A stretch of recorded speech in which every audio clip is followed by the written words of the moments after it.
the cloud. Good afternoon, everyone, and welcome to this edition of our World AIDS Museum Spotlight Series. And I'm really excited today to be joined by Shed Boren, who is a professor at Florida International University in social work, and Huston Ochoa, who is currently working as in behavioral health for Care Resource here. And they have done an incredible job of putting together a temporary exhibit that we have here at the museum through June 30th. It's called Call Me Peter, 50 Years of Pedro Zamora. And so we're going to talk about how that all came about, the things that are here, and what they want the takeaways to be from that. So welcome, Shed and Huston. Thank you. Thank you, Andy, for all that you do. Mm-hmm. Thank you. Well, one of the ways that we start off these interviews that we do with people, and even though I know you all know a lot and have been working in HIV and have been steeped in it forever, we always like to ask people just what are your earliest memories of hearing about HIV/AIDS? So when you first heard about it, what things did you hear? And it's been really interesting to hear from folks about that. So why don't we start off with Shed on that one? So I graduated from high school in 1983. And the relevance of that is I remember being in high school, I was always somebody interested in the news. And I remember hearing about this GRID, gay-related immune deficiency. And I knew I was a gay man, wasn't out yet. I knew that was where I was planning on going with my life. And I just remember hearing about it and just sort of being afraid, but not really sure if it was a real thing or if it was a sort of a conspiracy theory that we sort of had at the time. And I remember fall of '83 semester in college, I wrote my first paper on HIV/AIDS. And so this is 1983, and the professor really didn't want me just to write like a research paper, just sort of, this is AIDS and blah, blah, blah. She wanted me to sort of have a thesis to it and argue it. And she kept telling me, they're blowing it out of proportion. Clearly, it's not going to be that bad. And I was like, lady, I think it's going to be really bad. And so I actually didn't do that well in the paper. I remember learning a lot. And that was the days we had to go back to microfiche to see like the articles and all that kind of stuff. So I just remember the lack of education, and really a couple of years into it, we really weren't all sure how this was going to pan out. Mm-hmm. So Shed, you and I have talked a lot, and we're very contemporary with one another. Was that your freshman year that you did that, or it was sophomore? Freshman year. Freshman year. Wow, that's amazing. And the whole idea that, you know, people kind of not having a handle at all on where it was all going at that point. Well, and also what's key to remember of that particular period, when we talked about HIV, it really was the way to talk about gay stuff. Mm-hmm. I mean, there really was no distinction. I mean, clearly HIV is not just a gay thing. And we, even back then, but it was the entree to that conversation, because they talked about a disease like cancer or AIDS before you talked about sex and sexual behavior and that sort of stuff. Mm-hmm. So Huston, your experience is very different at a different point in the whole unfolding of the HIV/AIDS story. So tell us about, for you, what you first heard and how you first encountered it. You know, first I have to say, wow. I mean, even as I was listening to Shed, and I'm realizing how, even more so, how different my experience of HIV/AIDS has been. I was born in 1987, as we know, in the midst of the crisis. I'm very open about the fact that both my parents, as well as two of my uncles, passed away from AIDS. And my family raised me in a way that I always knew. I always heard those terms. I always knew that my folks had passed away from AIDS-related illness. And so for me, it was, those terms actually always were synonymous with meaning and purpose. It was to say, well, okay, they passed away, but how do we make sense of this? How do we live our lives in a way that honors them? And so as I was listening to Shed, it almost makes me think that I was around for what would almost be like the second wave of the emotions. Well, after the dust had settled, or not even, let's just say the dust, but after the first heavy impact, and everyone was trying to make sense of it. That's what I grew up listening to. Say, well, okay, we lost these individuals. We've lost so many in our community. Well, now what do we do? And so it's interesting because as difficult as HIV and AIDS has been in the community and also in my family, for me, those are very charged again with meaning and purpose. Yeah, so that's just such an interesting experience to have that be with you from the very beginning of growing up. I mean, that they didn't, I'm wondering about that. Have you all ever talked about how they decided to be really clear and open right from the get-go about what the situation had been? Because do you remember your parents, or? I have a very small memory of my father, like very, very small, almost comical. My mother, not at all, and certainly not my uncles. Yeah, and so there was something you said towards the beginning of, so prior to. Yeah, so just thinking about, like, was there any kind of debate about, right, what should we tell him? Like, how do we, like maybe later on when you talked about, when you look back with your family members, right, and like, how did they decide to be so clear so about open. what?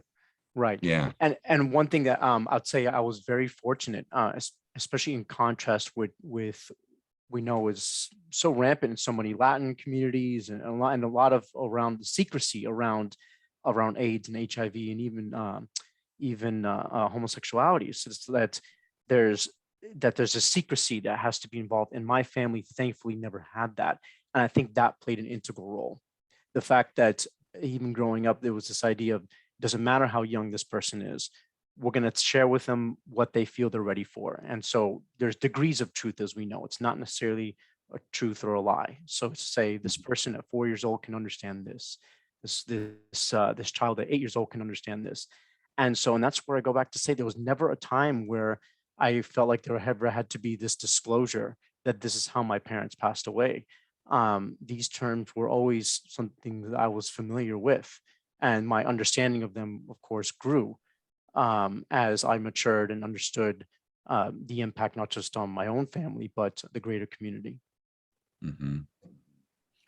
Well, one of the things I say when I talk about this exhibit to people, one of the things that's really striking to me about this exhibit, honestly, is family. And that's one of the things that I hadn't really considered in the story of Pedro Zamora, because I wasn't that familiar with the story prior to you all bringing this to us. And just thinking about the impact of family and how incredible that is, and kind of throughout this piece. So Shed, wanted to kind of start with you, and then we'll bring Huston into it. So tell us about the genesis of the idea for this. How did this come to you that, this is something that needed to be done?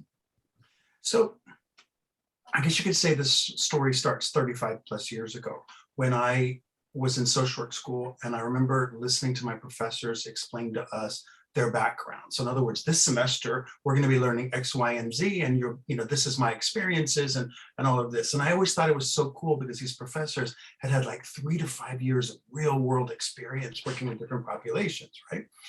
And so in 2017, I find myself as a visiting faculty member at FIU teaching social work. And Huston was in my class.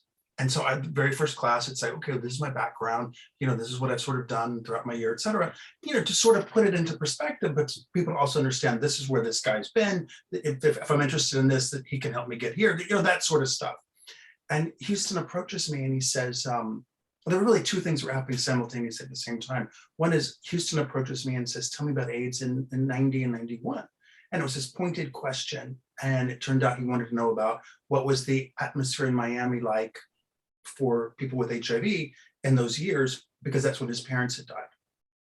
And so that was another sort of wake-up call. But at the same time, I find myself meeting all these young LGBT students who sort of took it for granted that they were always able to come out, and HIV was always this manageable chronic infection and all of this kind of stuff. And so I just realized the importance of history and how that we've got to teach history to the younger folks so that they can appreciate where they come from. And I think recently in Judge Jackson's testimony for the Supreme Court, she talked about, standing on the shoulders of many Black women over the years.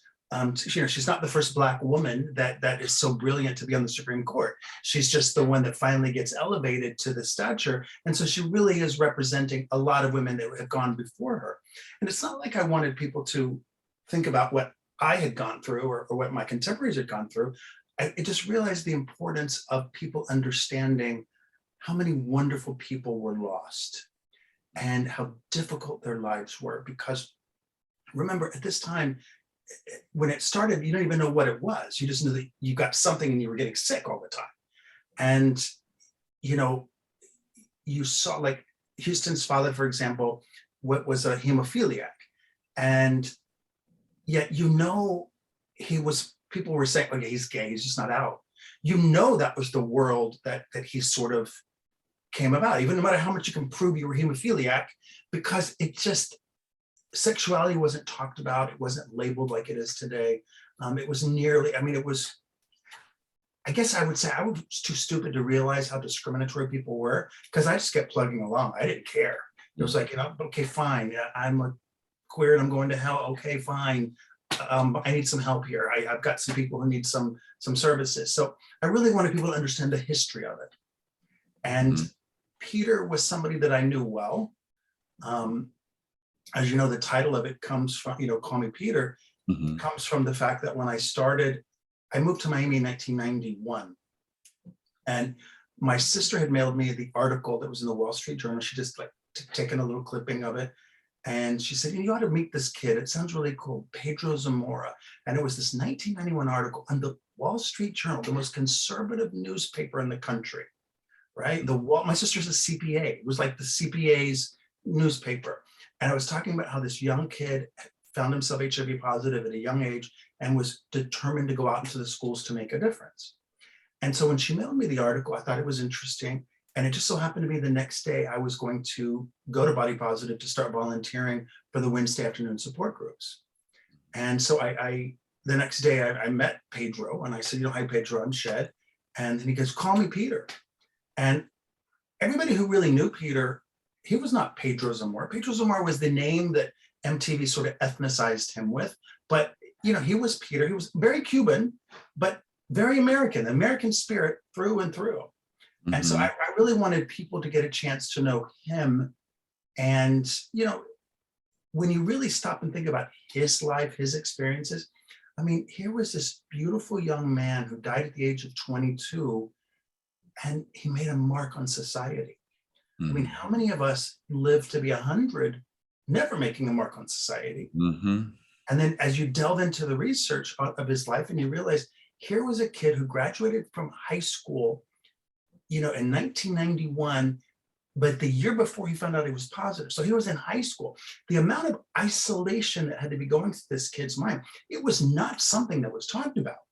It was not something that was, people wanted to have conversations about it. So the amount of secrecy about the sexual orientation and sexuality and all those kind of things. And then to realize that he graduates from high school in June of 1991, and decides that by July of 91, a month after graduating from high school, he's going to go into the schools, and talk about these things. Now, remember, this is obviously clearly way before the don't say woke or the don't say gay kind of bills and that sort of pressure that's out there. He took it upon himself to really go out there and have these conversations because he wanted to save lives. And this was not a conversation that people really wanted to have. Right.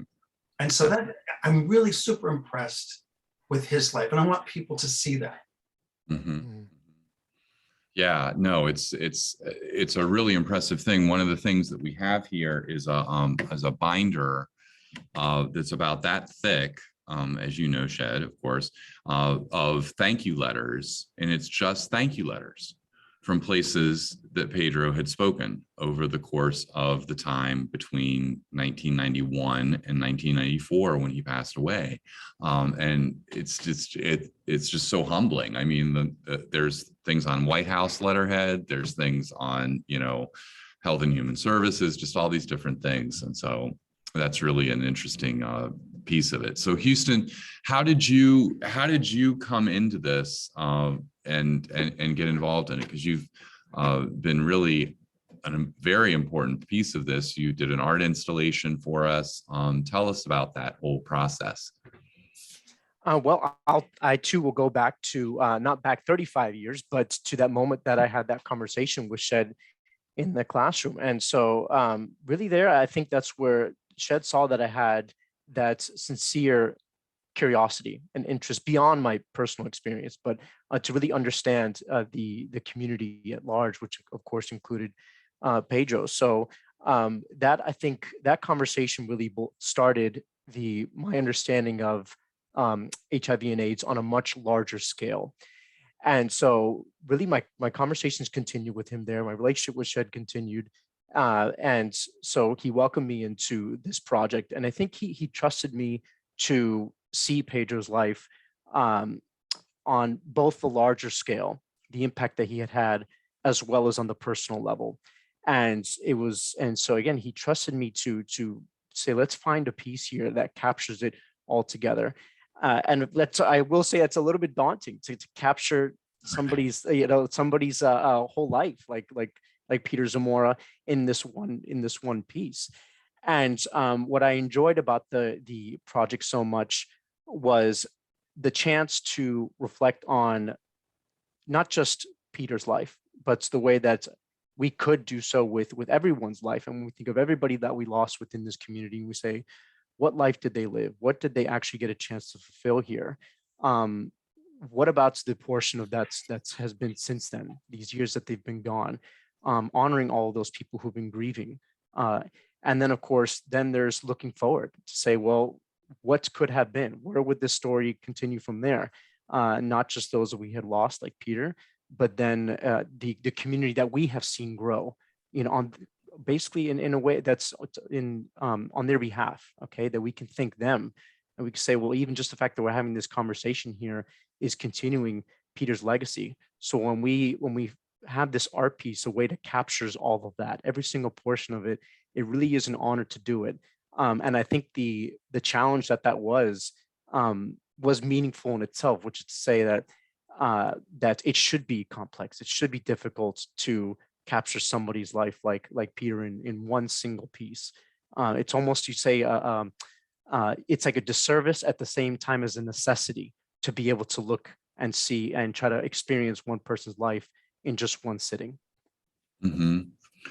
Yeah, I mean, I think this is one of the things that's been really interesting to me about working in a museum. I share your backgrounds in social work and human services and doing counseling, individual therapy, and those pieces. And what I'm struck by as coming into the museum world and kind of thinking about how do we present things to people and how do people have a takeaway from that. Mm-hmm. So in the museum's mission, one of the things that we say is that, we want to create dialogue that eliminates HIV/AIDS stigma, and that we do that through education. And then the second thing that we say is artistic expression. And the way I help people, why do you have paintings in this museum about the history of AIDS? But I think sometimes telling the actual facts, like this happened in this year, and then this happened in that year, an art piece can really get at something on an emotional level and create an understanding and empathy that I can't give you 10 facts and you can really get that necessarily.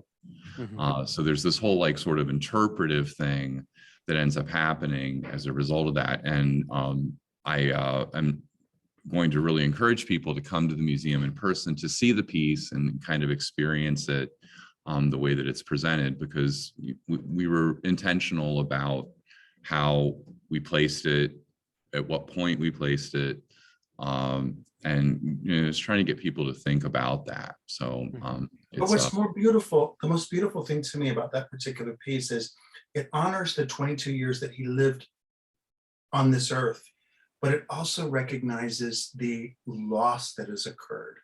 And so if the average Hispanic male in this country lives to be, what, 79 years old, and Peter died at 22, he obviously died way before his prime, even though he was definitely in the prime time by that time, but he was definitely not in the prime of his life. And so you have to wonder, what else could Peter have accomplished in this life? Remember, the day that he died, it was a morning. And I remember we were so inundated with the press at the hospital. The number of, so I realized that how this had become a big worldwide thing.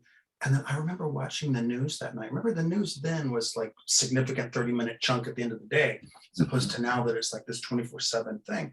And I'll never forget that Bill Clinton was on all the networks talking about the life of this 22-year-old kid and how he had made a difference.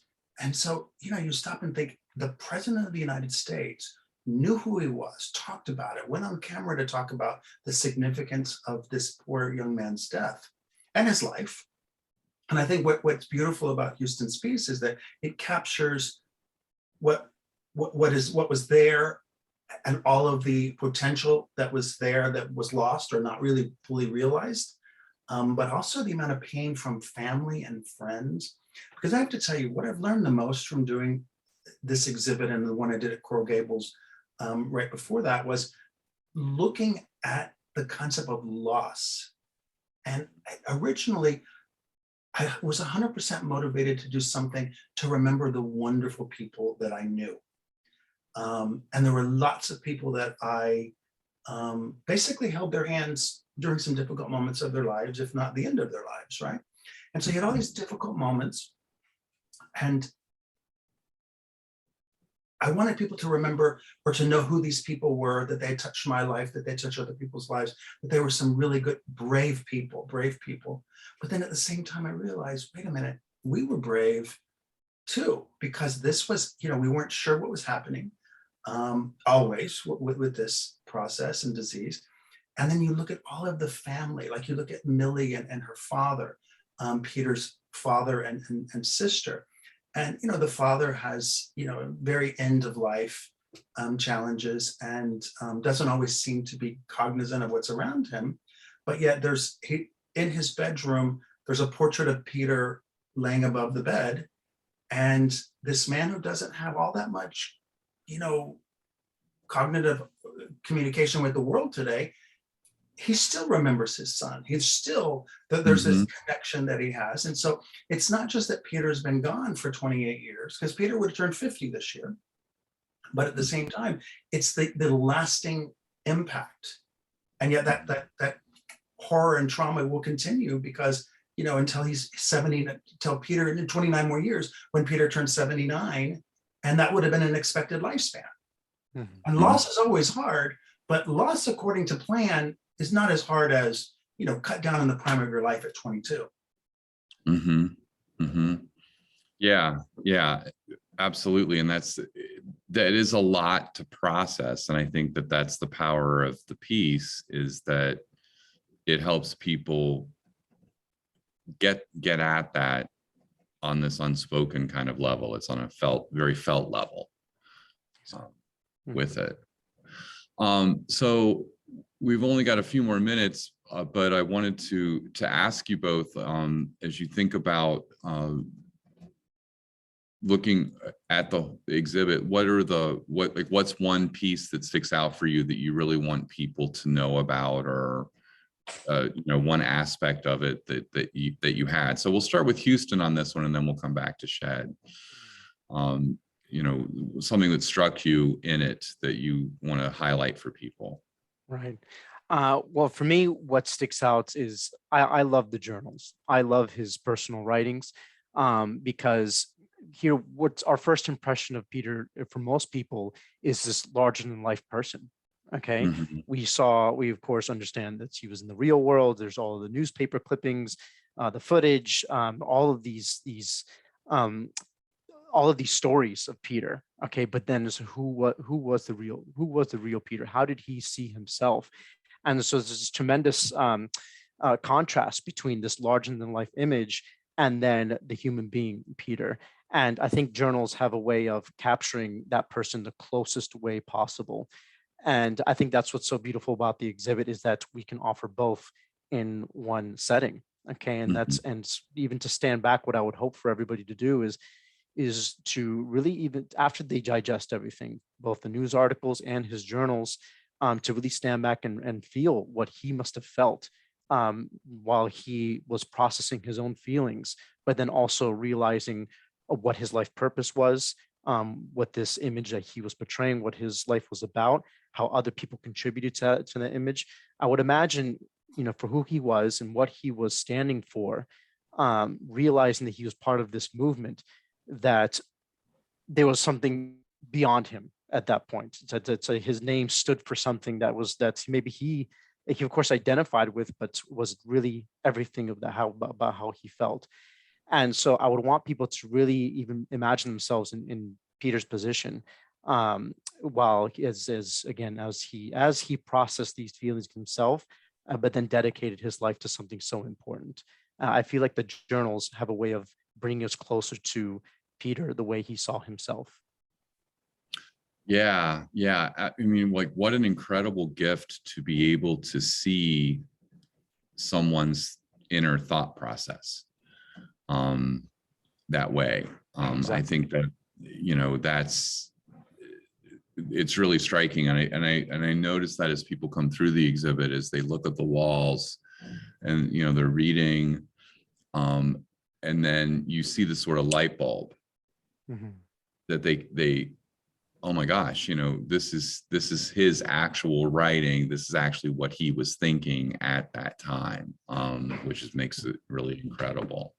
Right. How about you, Shed? What do you think? I mean, there's so many of these pieces, and you were around for a lot of it.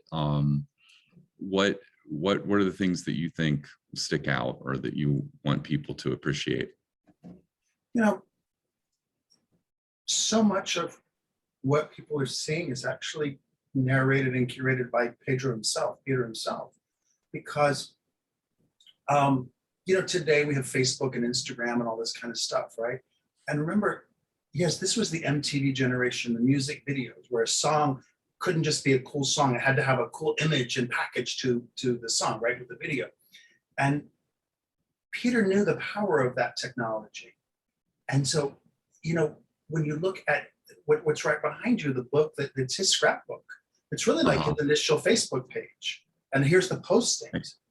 And so he's like sort of narrating his own story, his own, this is what's happening. And so again, just to sort of summarize this, so he found out in 90 he was positive, 91 he graduates from high school. 91 he starts teaching a few kids in Miami-Dade County.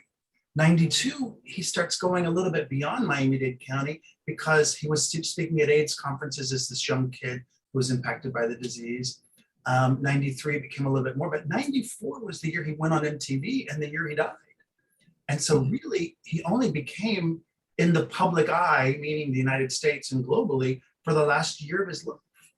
And he literally lived in the spotlight. And he wasn't afraid to show who he was. And so when you look at all the items that directly come from his scrapbook, or the scrapbook, or whatever's still there, but you can also see some of the photographs that showed his love affair with the camera, for lack of a better word. And he also had a personality that could just, and I don't mean this in any negative way by any means, but he could go from really, really serious to really funny and having a good time and laughing. And I think some of those pictures show you that, he would be very contemplative one minute and, talking about the philosophy of life, and the next minute telling a joke. And the next minute trying to make somebody laugh, and the next minute trying to make somebody cry, make somebody think. He really did have that ability. And, I sort of thought of him as a little brother in that sense. We're 7 years apart. And that's nothing today as middle-aged men, but that was huge when he was 19 and I was 26. And so what I really want people to take away from is what did this guy accomplish in 22 years? what could he have accomplished if he had lived to 50? I mean, the other thing that also jumps out at me is, how many of us are born on a leap year? So in other words, we only have a birthday every 4 years. Right. So Yeah. perpetually young. I mean, he literally was born as this unusual, anomaly of being a leap year baby. Uh-huh. There's the family issues and coming from Cuba and Marielle and HIV and coming out of the closet during that time and sex and sexuality and all these conversations. And Peter wanted people to have conversations. Right. And that's what he was really about. And then so you have to realize, so here we are honoring the 50 years from his birth. At the same time, we have this external political climate that doesn't want us to have conversations. Conversations like critical race theory, it's a conversation. Nobody's saying this is the fact. It's saying, let's have a conversation. Let's look at it critically to talk about race and how do we analyze this? The same way about, sexual orientation and gender identity when we can't talk about these things in school. I don't know of anybody talking about, sexual behavior with kindergartners to third grade. And I'm sure if we had somebody doing it, we would have them as an example, because that would be a very significant example of somebody crossing a line that I don't know if we needed to codify. I think it's sort of, we don't talk about those issues for kindergarten to third grade, because the dangerous part of that is that other part that says, or other age inappropriate, behaviors. And it's like, wait a minute, how do we know what's appropriate or inappropriate unless we have a conversation? And you can only have a conversation when you're open and you're honest and you're all seeking the truth, not necessarily your agenda, but the truth. And the truth, like they say, many a truth is told in jest. I think that that's a very true statement, but I also think many lessons are learned through the dialogue, not through necessarily always the research process and what's the outcome of this, et cetera, but it's through the dialogue and the process. And that's what Peter stood for. How do we have a dialogue and a process to make us all better? Because ultimately, what really matters, nobody's going to be on their deathbed and say, oh my God, how fabulous was the car that I drove every year that I kept replacing every second year? Or did you remember how beautiful my gold card was because I didn't have the green card? I went to the gold card. What matters to us at the end of our lives are the things that Peter already knew. And it was the family and the friends and the education and make the world a better place. And that's what we need to be talking about now. How can we all make the world a better place? How can we all get involved to be part? We're all in this together for better or worse.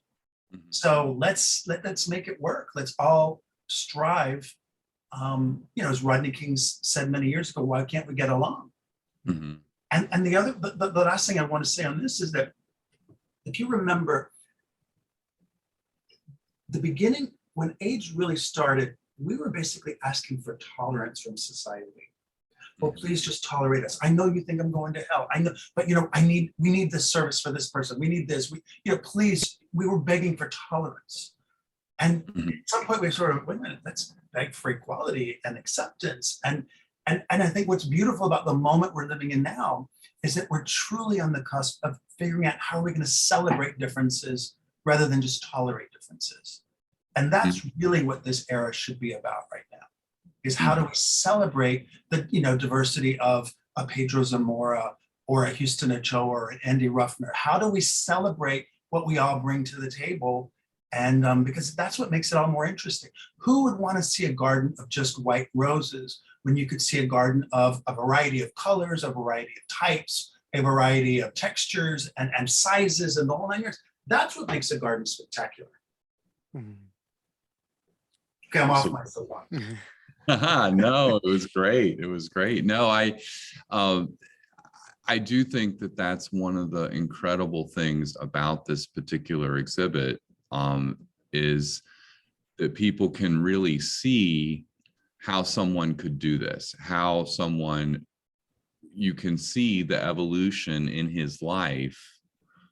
We've got all these wonderful pictures of him from elementary school, the different grade book, his picture day, kinds of things. And you can see this sort of movement through it. And I think that's the other thing that I really like to see us have in the museum, is to be able to exhibit to people the ways that people rose above all of this and triumphed over it in a way. And by having these snapshots, pieces of it, you can really see that. And he was an incredible person. And then at the same time, he was an everyday person. He had birthday parties. He mugged for the camera.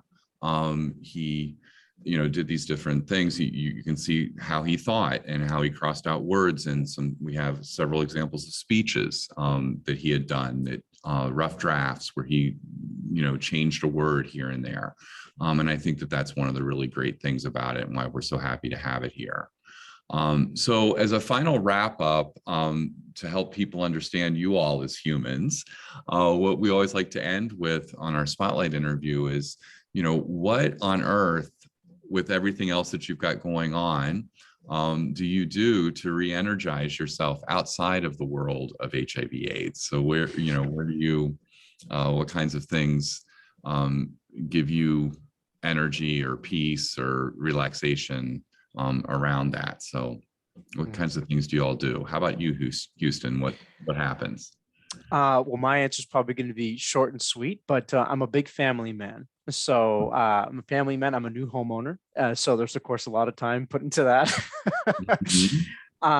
Actually, connected to my work, I mean, I'm an avid reader, to spiritual content, mental health oriented. So what I enjoy about that is that even though it's very rejuvenating, it also influences, it's still connected to and influences the work that I do in HIV care, as well as substance use, mental health, everything else that I currently work in. So so the answer is really, well, the time that I spend rejuvenating myself through my family, through my reading, my personal, emotional, spiritual practice, it's connected to the work that I do, and it also replenishes it at the same time.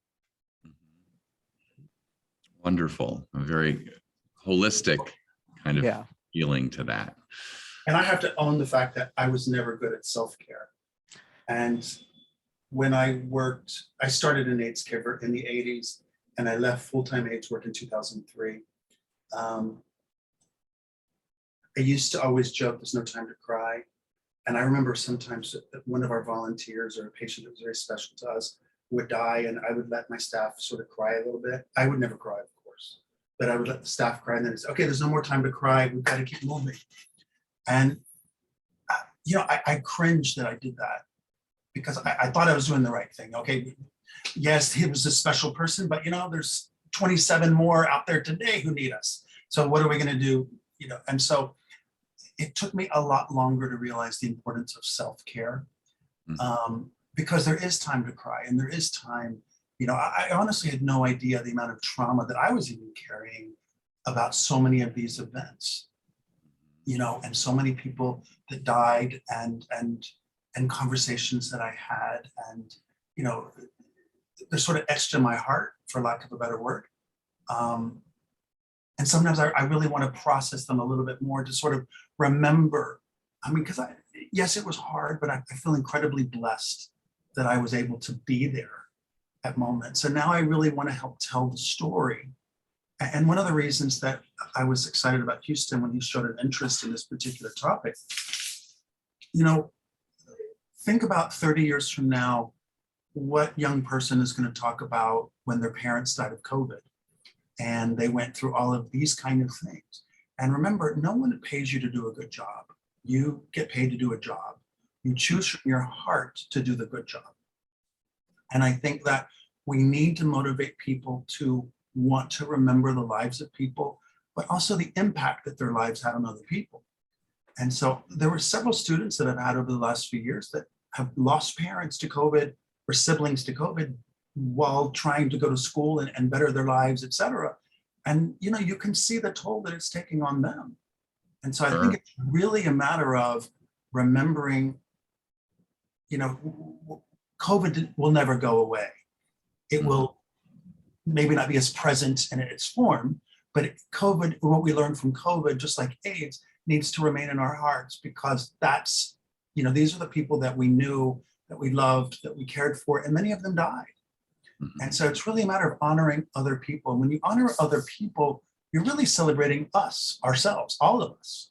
And I think that, to me, is the lesson that I want people to go see this exhibit, to sort of learn about Peter, one person, Peter, and then think about all the lives Peter impacted, and then think about his family and his friends and all of these other folks that were impacted by Peter the person, not Pedro the MTV guy, but Peter the person. And I think that's what this is about. Well, that is a wonderful place to end. I just so appreciate you all being willing to do this with us today. We are in the middle of Houston's lunch hour. And so I appreciate that as well.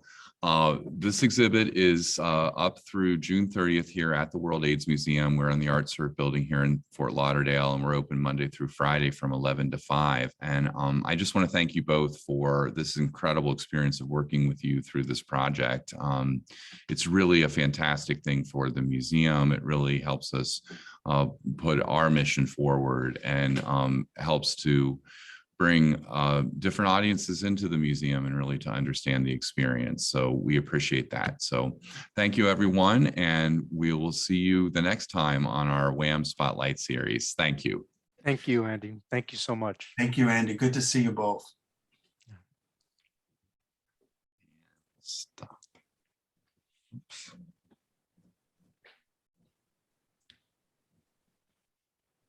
Stop recording, Andy. I can't smile. I know.